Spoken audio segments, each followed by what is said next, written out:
Dengan tubuh yang udah lemas, John masih bisa tersenyum, Wak. Dia mengangguk sambil menatap Susie. Nah pas mereka ngerasa John ini sudah hampir berhasil diselamatkan, udah bisa ditarik tuh, ya kan? Tiba-tiba muncul masalah lain. Hai, wassalamualaikum warahmatullahi wabarakatuh. Terima kasih sudah klik video ini. Gimana kabar kalian WAE? Apakah sudah siap beraktivitas kembali di hari Senin besok? Sebelum memasuki weekday yang padat, malam ini aku mau ngajak kalian untuk jalan-jalan lagi ke alam. Barangkali ada di antara kalian yang pecinta alam juga nih. Coba dong tolong share pengalaman kalian pas lagi menjelajah alam. Pasti seru kali kan, menantang kali Nadia gitu. Bagi sebagian orang semakin menantang medannya, mereka akan makin semangat lagi untuk menaklukkan medan itu. Nah hal yang sama juga dirasakan oleh seorang laki-laki asal Amerika yang kisahnya akan aku ceritakan malam ini. Laki-laki itu bernama John. Sejak kecil si John ini tuh udah suka kali sama kegiatan menjelajah alam, khususnya menjelajah gua. Nah bahkan setelah dewasa dan juga punya anak, John ini masih sering sekali menyempatkan waktu untuk melakukan hobinya itu. Sampai akhirnya pada suatu hari pas dia ini lagi mengeksplor sebuah gua, bukannya dia mendapatkan pengalaman yang menyenangkan, John ini malah menemui nasib malangnya di sana. Badannya si John ini terjepit kali di sebuah lorong gua dengan posisi terbalik, kepalanya di bawah, kakinya di atas selama puluhan jam. Tim penyelamat pun kesulitan pastinya mengeluarkan John dari sana. Dia terhimpit di gua yang kecil kali Apakah si John ini akhirnya bisa diselamatkan dan gimana ceritanya John ini bisa sampai terjepit di lorong gua itu? Penasaran kalian kan? Jadi tanpa berlama-lama kita langsung masuk aja ke ceritanya ya. Check it out. Tapi tunggu sebentar Sebelum aku masuk ke kisahnya, aku mau sampaikan satu informasi penting nih buat wawa-wawa kesayangan aku semua. Karena di sini aku pengen makin deket dan sharing lebih banyak dengan kalian. Aku mau mengundang kalian untuk bergabung di YouTube membership Nadia Omara. Dengan menjadi YouTube memberku setiap bulannya, kalian akan mendapatkan pertama, tambahan satu konten eksklusif dengan experience baru yang tidak biasa. Terus ada kalanya juga nih, konten eksklusif ini bisa menjadi tempat aku dan tim bisa lebih bebas berekspresi lagi tanda kutip, dan juga menyampaikan informasi detail yang tidak bisa kami sampaikan di konten-konten biasanya.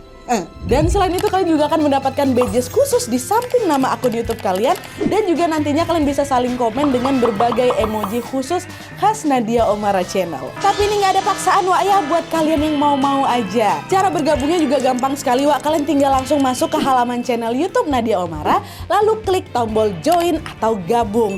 Dan kalau sudah, kalian tinggal langsung melakukan pembayaran melalui dompet digital yang kalian punya. Udah selesai. Selamat bergabung dan selamat menikmati konten eksklusif dari kami di YouTube membership Nadia Omara. Kita tunggu kalian di room members only ya.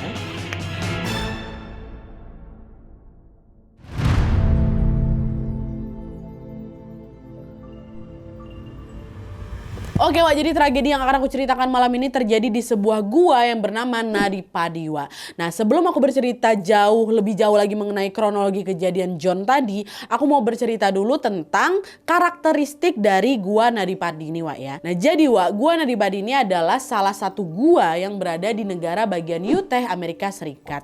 Nah gua ini pertama kali ditemukan pada tahun 1960 oleh seorang penjelajah yang bernama Dale Green. Awalnya gua ini tuh belum punya nama tapi karena dinding gua di dalamnya ini dilapisi oleh tanah liat yang teksturnya agak unik dia lembek, lengket dan agak licin macam clay gitu mirip kayak sili padi, macam slime. Jadi mainan anak yang populer pada masa itu mirip itu. Akhirnya Dale Green ini pun dapat ide untuk ngasih nama gua itu Naripadi. Nah sejak gua Naripadi ini ditemukan orang-orang pun langsung datang tuh ke sana untuk bisa menjelajah si gua ini juga. Bisa dibilang gua ini tuh memang punya daya tarik yang berbeda gitu dari gua-gua yang lain. Kalau misalnya kalian lihat penampakan mulut dari gua Naripadi ini sekilas dari luar kelihatannya kan biasa aja ya kan, cuma sebidang lahan yang dipenuhi batu-batu besar dan juga ada lubang kecil di tengahnya. Padahal ternyata lubang kecil itu adalah jalan masuk menuju ke gua Naripadi ini. Nah penampakannya yang sulit dikenali dari luar ini terjadi karena Naripadi ini termasuk dalam jenis gua hipogenik yaitu gua yang terbentuk oleh pergerakan air panas di bawah permukaan tanah. Jadi sederhananya gini, seperti yang kita tahu ada banyak sekali material di bawah permukaan bumi kan, macam tanah, pasir, air, batu dan lain-lain. Nah lalu air bersuhu panas yang berada di lapisan batuan dalam tadi mulai terdorong Wak ke atas melalui celah-celah batuan itu. Nah, di saat yang sama pergerakan air panas itu juga mengikis batu-batuan yang dia lewatin. Dan karena proses pengikisan ini terjadi selama ribuan tahun, alhasil terbentuklah itu dia rongga-rongga besar di dalam batuan. Nah, rongga-rongga itu kemudian disebut dengan gua hipogenik. Inilah alasan kenapa gua hipogenik ini memang susah dikenali dari luar, Wak. Karena proses terbentuknya itu terjadi yaitu di bawah permukaan tanah. Dah, itulah tadi gua hipogenik. Nah, kita kembali lagi ke Gua Nadi Padi tadi. Nah, seperti aku bilang tadi, Wak, penampakan Gua Nadi Padi ini tuh juga sekilas nggak kelihatan gitu loh dari luar. Padahal kalau misalnya kalian masuk ke dalamnya, kalian akan menemukan lagi lorong gua yang bercabang-cabang, Wak, dengan kedalaman mencapai 30 meter di bawah tanah dan panjangnya sekitar 120 meter. Nah, sebagian besar lorong gua itu udah dipetakan, Wak. Jadi banyak tim ahli yang udah mengeksplor ke sana, masuk ke sana dan menamai lorong-lorong yang mereka temukan selama eksplorasi itu. Beberapa di antaranya ada yang namanya lorong The Maze, lorong Big Slide, dan juga The Bird Canal. Nah, dari 3 lorong yang aku sebutkan tadi, Wak, yang paling populer inilah The Bird Canal ini. Ukurannya sempit kali, Wak, sempit kali sekitar 25 kali 46 cm. Itu seukuran itu. Dan tentunya cuma cukup dilewati 1 orang aja. Itu pun harus sambil ngerangka dan nggak bisa berputar arah loh, Wak. Nanti di ujung The Bird Canal itu ada 1 ruangan yang ukurannya lebih besar. Nah, di dalam ruangan itu baru biasanya orang bisa putar arah biar bisa keluar dari goa. Kebayang ya, ini ya, The Bird Canal itu kecil kali, Wak, 25 kali 46. Masuk, kalian harus sampai masuk ke ruangan besar itu baru bisa putar arah. Nggak bisa jalan mundur, kalian nggak bisa. Harus sampai ke ruangan itu, putar arah baru bisa keluar gitu ya. Nah, lorong-lorong gua yang sempit di dalam Nadi Padi itu, Wak, tentunya menjadi daya tarik tersendiri bagi para pecinta alam, khususnya para spelunker atau sebutan untuk orang-orang yang suka menjelajah gua. Banyak dari mereka yang merasa tertantang tuh pengen menaklukkan lorong The Bird Canal ini. Kalau di rata-rata, Wak, dalam 1 tahun ya ada sekitar 5.000 orang yang datang mengeksplor gua sempit Nadi Padi itu loh. 5.000 orang. Dari sekian banyaknya orang yang datang ke gua Nadi Padi, beberapa dari mereka ada yang mengalami kecelakaan. Dimana di tahun 1999 ada 2 remaja yang berusia 17 tahun bernama Hill dan Mero pernah terjebak di dalam lorong The Bird Canal ini, Wak. Badan mereka stuck di sana, nggak bisa digerakkan sama sekali. Akhirnya waktu itu 40 tim penyelamat pun dikerahkan untuk bisa mengeluarkan mereka. Dan setelah melalui proses penyelamatan yang sangat rumit selama hampir 12 jam, untungnya mereka berdua bisa keluar dengan selamat dari tersempit ya dekat gua tuh. Hal yang sama juga kembali terjadi di tahun 2004, di mana pada saat itu ada seorang remaja berusia 16 tahun bernama Brock Clark kejebak juga di sana. Posisi badannya terbalik di sebuah lorong yang nggak jauh dari The Bird Canal, Wak. Saking sempitnya lorong itu, Brock tuh sampai nggak bisa putar balik atau tadi lah aku bilang nggak bisa ngerangkak mundur. Badannya juga stuck, nggak bisa digerakin, maju nggak bisa, mundur apalagi. Akibatnya waktu itu tim penyelamat butuh waktu sekitar 14 jam untuk bisa mengeluarkan Brock dari sana. Nah, semua kejadian mengerikan ini, Wak, membuat banyak orang jadi mulai ngerasa was-was tuh untuk masuk ke sana. Jadi meskipun Gua Nadi Padi ini menawarkan pengalaman menjelajah yang luar biasa, di titik itu orang-orang pun udah mulai sadar kalau Gua Nadi Padi ini tuh ya bahaya gitu loh. Akhirnya untuk menghindari hal-hal yang tidak diinginkan, pada tahun 2006, Wak, pemerintah di sana pun menutup Gua Nadi Padi untuk umum. Mereka juga memasang pagar besi itu di bagian mulut gua supaya nggak ada orang yang nekat menerobos masuk ke dalam sana. Nah, seiring berjalannya waktu, mulai lagi bermunculan ada pihak-pihak yang keberatan sama kebijakan pemerintah ini, Wak. Mereka menganggap bahwa Gua Nadi Padi itu salah satu kekayaan alam yang harusnya boleh dijelajahi untuk kepentingan edukasi loh, ngapain ditutup? Nah, bagi mereka yang protes ini, Wak, orang-orang yang terjebak di dalam Gua Nadi Padi itu adalah orang-orang yang ceroboh, yang asal-asalan nge-explore aja tanpa membawa peralatan memadai dan juga pengetahuan yang banyak gitu loh. Padahal kalau misalnya mereka hati-hati, sebetulnya Gua Nadi Padi itu nggak bahaya kok, kata mereka. Itulah kenapa mereka pun mendesak pemerintah untuk membuka Gua Nadi Padi itu lagi. Nah, lalu akhirnya ya udahlah itu setelah didesak oleh banyak orang, di tanggal 18 Mei 2009 pemerintah pun kembali membuka Gua Nadi Padi ini untuk umum. Para pecinta alam pun khususnya spelunker tadi tuh, orang yang hobi nge-explore gua ini menyambut baik kebijakan ini. Tapi sayangnya tanpa mereka sadari, Wak, justru kebijakan inilah yang akan membawa nasib buruk bagi seorang John Edward Jones. Siapa dia? Masuk.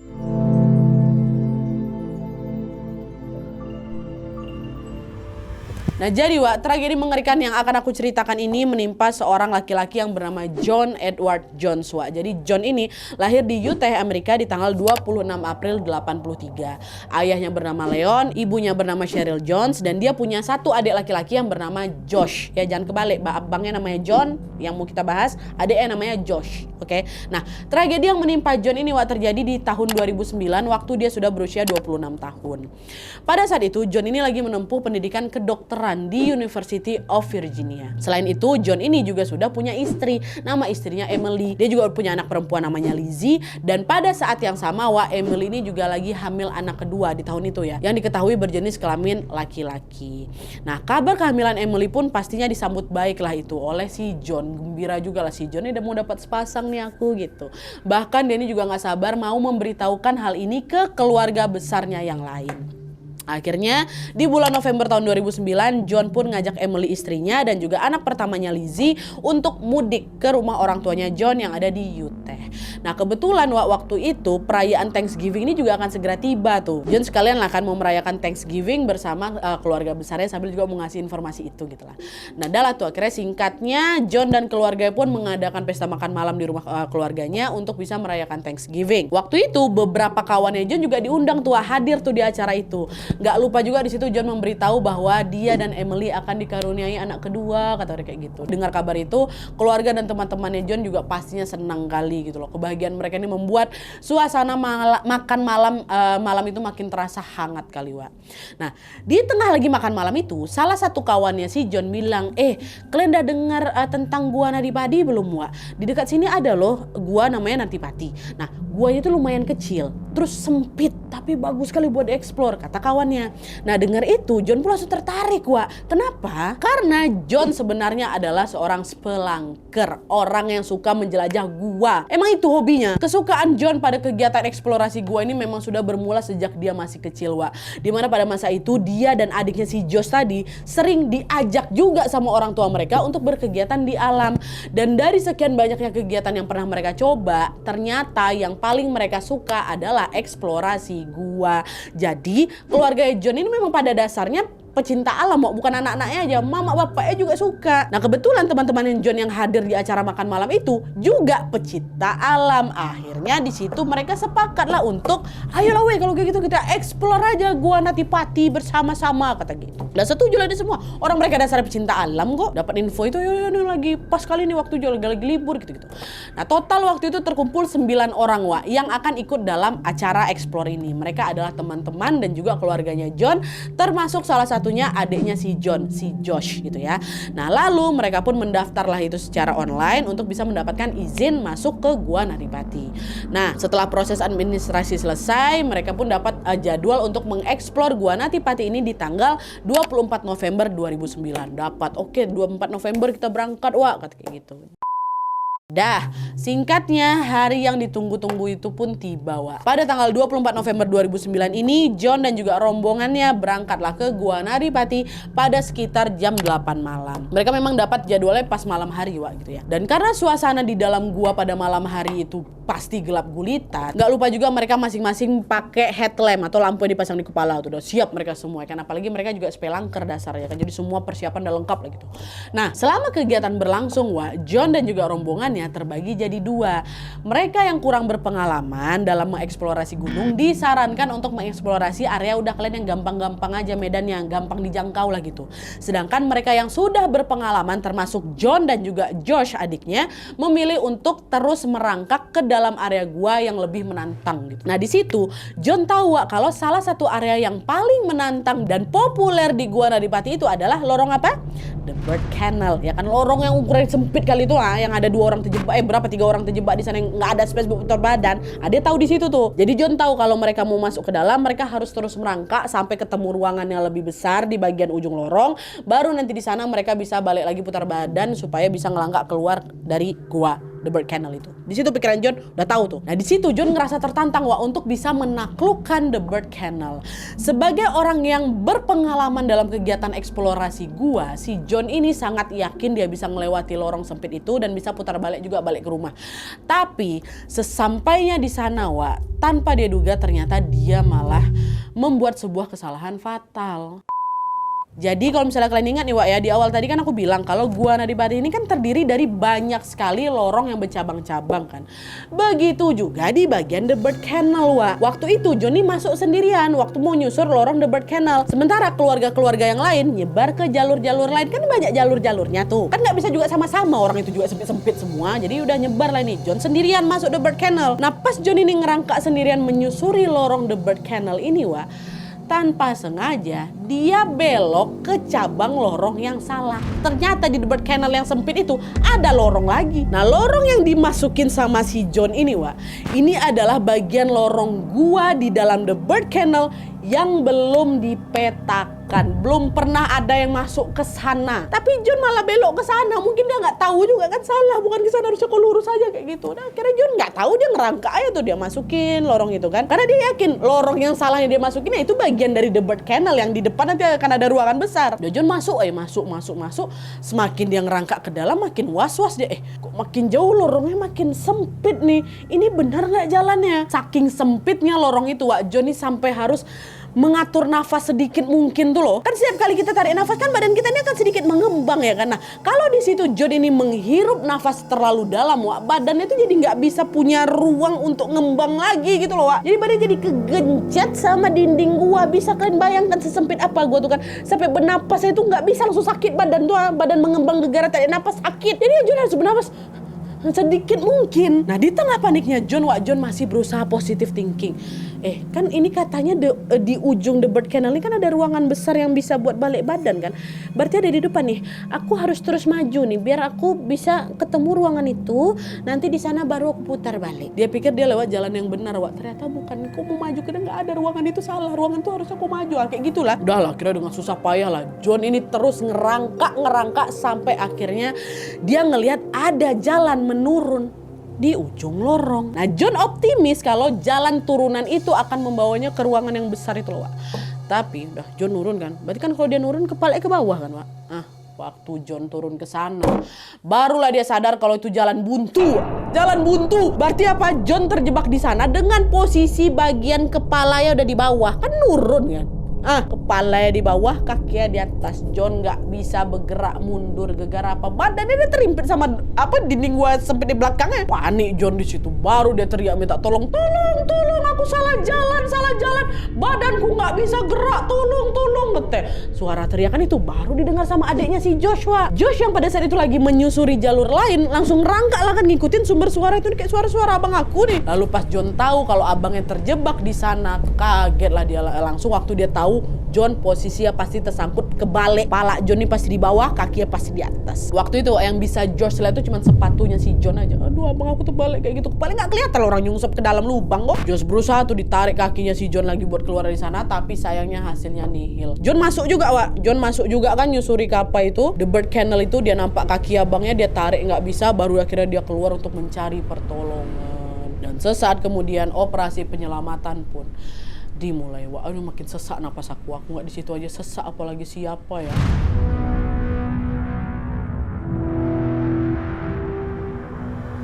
Nah setelah Josh ini berhasil mencari pertolongan Wak, selang 3 jam kemudian tim penyelamat pun sampai itu di lokasi.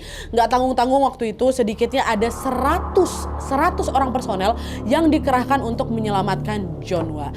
Tim penyelamat itu diketuai oleh seorang perempuan yang bernama Susi. Dan waktu Susi sampai di sana Wak, kondisi John udah mulai lemas, denyut nadinya sudah melemah dan kakinya mulai membiru. Akhirnya di situ untuk bisa menjaga John ini supaya nggak pingsan nih Susi ini pun mengajak si John bicara. Halo John, kenalkan aku Susi.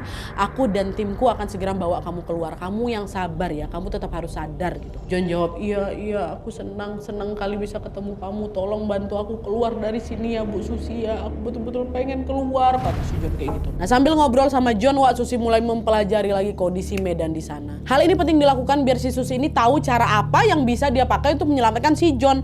Tapi setelah diperhatikan dengan teliti Wak, Susi pun menghela nafas berat karena ternyata kondisinya jauh lebih rumit dari yang dia bayangkan. Macam yang udah aku bilang tadi Wak, John ini kan kejepit di lorong gua yang betul-betul sempit kali dengan posisi kepalanya di bawah ya kan. Nah posisi itu bikin darah otomatis ngalir lah. ke kepalanya si John ngalir ke bawah dan bisa menyebabkan jaringan di dalam otaknya ngebengkak.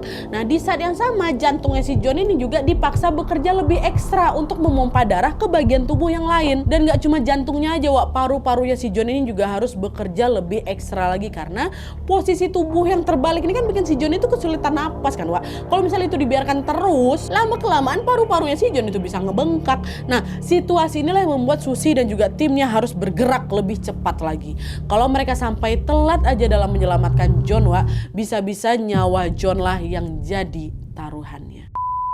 Udah lah tuh kan, akhirnya setelah dipikirkan matang-matang Wak, Susi dan timnya pun merasa bahwa solusi terbaik untuk menyelamatkan John adalah dengan menarik tubuh John pakai tali katrol. Oke, mereka pun langsung memasangkan beberapa katrol di dinding gua dan mengaitkan talinya itu ke kedua kakinya si John. Nah selain itu mereka juga menghancurkan bagian dinding gua yang menjepit badannya si John pakai palu. Hal itu mereka lakukan biar ya itu punya si John ini punya space yang sedikit lebar lah gitu untuk bisa bergerak ya kan. Udah diapain semuanya. Lalu setelah semuanya siap, mereka pun segera menarik tubuh John pakai tali katrol tadi. Pas tubuhnya si John ini mulai terangkat gitu kan, tiba-tiba teriak si John, "Ah, kakiku sakit," katanya. Nah pas Susi ngecek kondisinya si John waktu itu, ternyata kaki John tuh nggak bisa ditekuk dengan sempurna Wak. Jadi kalau misalnya badannya ditarik keluar, kaki itu langsung nyangkut gitu loh dan membentur bagian gua lagi. Nah ditambah lagi pada saat itu darah si John ini kan udah ngalir ke otak kan Wak. Nah hal ini bikin saraf-saraf di sekitar tubuhnya itu ya jadi makin sensitif tentunya. Sedikit aja John ini mengalami benturan, dia akan merasakan sakit yang nyiksa kali, sakit yang luar biasa gitu loh. Aduh kayak gimana nih kesakitan si John. Nah di situ akhirnya Susi sama timnya mutar otak lagi nih mencari cara lain supaya si John nggak kesakitan. Awalnya Wak mereka sempat terpikir untuk udahlah weh kita hancurkan aja dinding gua yang apa itu yang ngeganjal kakinya si John supaya pas badan ditarik keluar kakinya nggak perlu ditekuk kata mereka. Tapi ini resikonya besar juga Wak. Salah sedikit aja mereka ngerobohin dinding tuh dinding gua bisa-bisa kan guanya rubuh juga malah nimbun mereka. Coba cari cara lain kata mereka. Nah, akhirnya di situ Susi dan timnya sempat kepikiran cara lain lagi, tapi ini lebih ekstrim sih Wak. Apa caranya? Udah potong atau amputasi kaki ya.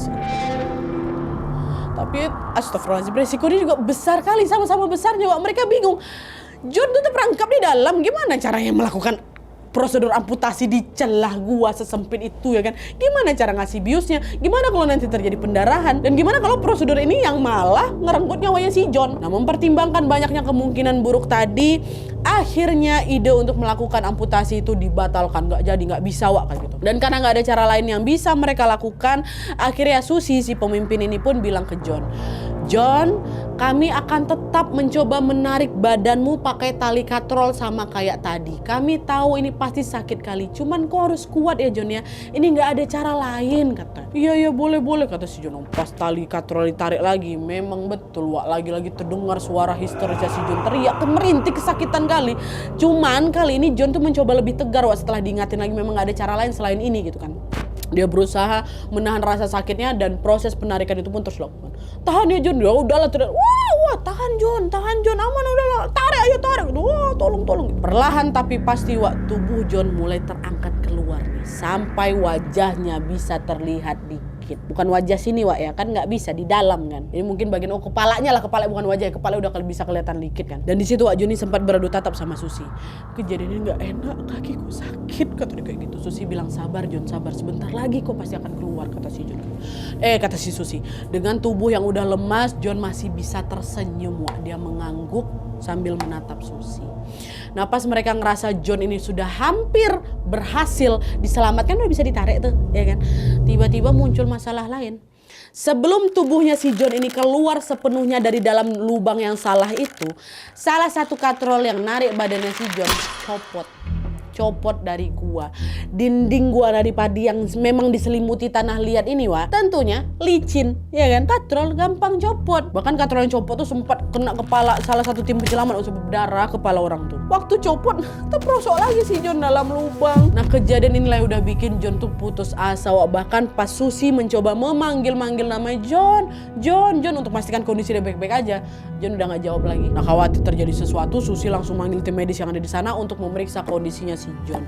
Tentu pada saat itu tim medis ini nggak bisa memeriksa fisik John secara langsung. Wah, gimana mau meriksa badannya orang nyungsep ke dalam ya kan? Alhasil di sana tim medis itu cuma bisa mempelajari situasi di sana dan memperkirakan kondisinya si John seperti apa.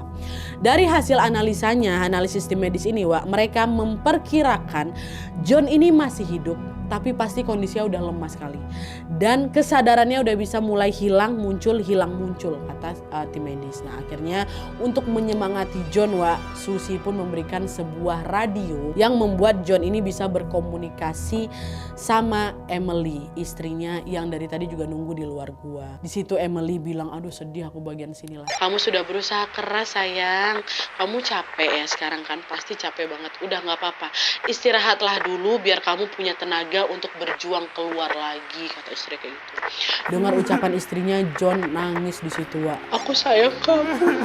Sampaikan ke anak kita Lizzie kalau papanya juga sayang sama dia. Aku akan segera keluar dan bertemu sama kalian. Itu katanya si John, Wak. Nah setelah berkomunikasi sama istrinya, John tuh macam punya rasa semangat lagi kan, Wak. Lalu gak lama kemudian tim penyelamat pun kembali lagi melanjutkan operasi penyelamatan. Tapi sayangnya setelah 28 jam mereka berusaha keras untuk menyelamatkan John, Wak, pada tanggal 25 November 2009 John dinyatakan meninggal dunia. John meninggal dalam kondisi yang masih terjebak di dalam gua, dan pada saat itu Susi serta tim penyelamat lain pun masih berusaha juga mengeluarkan jasad John dari sana walaupun mereka tahu John sudah meninggal. Tapi lagi-lagi segala upaya yang mereka lakukan tetap tidak berhasil, Wak. Akhirnya di situ Susi pun menemui pihak keluarganya si John. Dia bilang, "Bapak, Ibu, jasadnya John tidak bisa dikeluarkan karena lorong guanya seperti yang kalian tahu terlalu sempit. Sekarang kita cuma punya dua opsi. Kalau Bapak Ibu tetap ingin mengeluarkan jasadnya si John, opsi pertama, kakinya John harus dipotong dulu. Atau opsi terakhir, kita biarkan saja jasad John ada di dalam sana dan gua ini menjadi kuburannya," kata Susi. Wah, merinding aku banget. Nah dengan itu pihak keluarganya John langsung terisak nangis lah semua kan. Tentu mereka pengen jasadnya John ini dikeluarkan dari gua ya kan, Wak, biar bisa dimakamkan dengan layak gitu. Tapi di sisi lain mereka juga nggak tega kalau kakinya si John ini harus dipotong-potong. Akhirnya setelah didiskusikan bersama, meskipun dengan perasaan yang hancur, pihak keluarga pun memilih untuk tidak mengeluarkan jasadnya John, Wak. Lubang tempat John terjepit itu menjadi kuburannya si John. Setelah keputusan itu, lubang itu dicor pakai semen dan gua Naripati ini pun akhirnya ditutup secara permanen.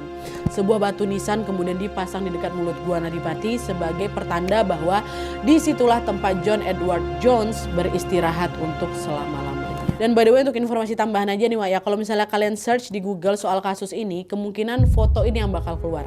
Ini nih. Tapi foto ini tuh bukan foto John, Wak. Ini foto salah satu tim penyelamat. Wajahnya John, foto wajahnya John tuh nggak pernah sempat difoto karena kan kayak tadi posisi terlalu dalam, nggak bisa dijangkau sama kamera kan, Wak. Kalau misalnya kalian foto ini sekilas memang mukanya mirip sama si John, tapi ini bukan John. Mirip memang, bukan John. Terus apa ada foto asli dari kondisi terakhir John di dalam gua? Nah dia jawabannya nggak ada, Wak. Nggak ada satupun kamera yang bisa menjangkau posisi sempit tempat si John itu terjebak. Jadi semua visual yang kalian lihat sekarang, yang kita lihat sekarang itu cuma ilustrasi aja, Wak, ya. Kondisi aslinya cuma bisa dibayangkan dari suara, laporan penyelamat, dan juga peta jalur sempit yang menghimpit tubuhnya yang dari tadi kalian lihat lah. Oke, Wak, jadi itu tadi tragedi mengerikan yang menimpa seorang John di dalam gua Naripati ini. Siapa sangka, Wak, John yang sejak kecil suka sekali sama kegiatan eksplorasi gua ternyata juga akan menemui ajalnya di dalam gua itu. Aku gak kebayang sih gimana perasaannya si Johnnya, Wak. Perasaan John selama terjebak di sana 28 jam loh, Wak. Selain ngerasain sakit yang betul-betul nyiksa fisiknya kali, sepanjang waktu itu John juga merasakan emosi yang campur aduk tentunya kan. Panik iya, cemas iya, takut iya, khawatir iya.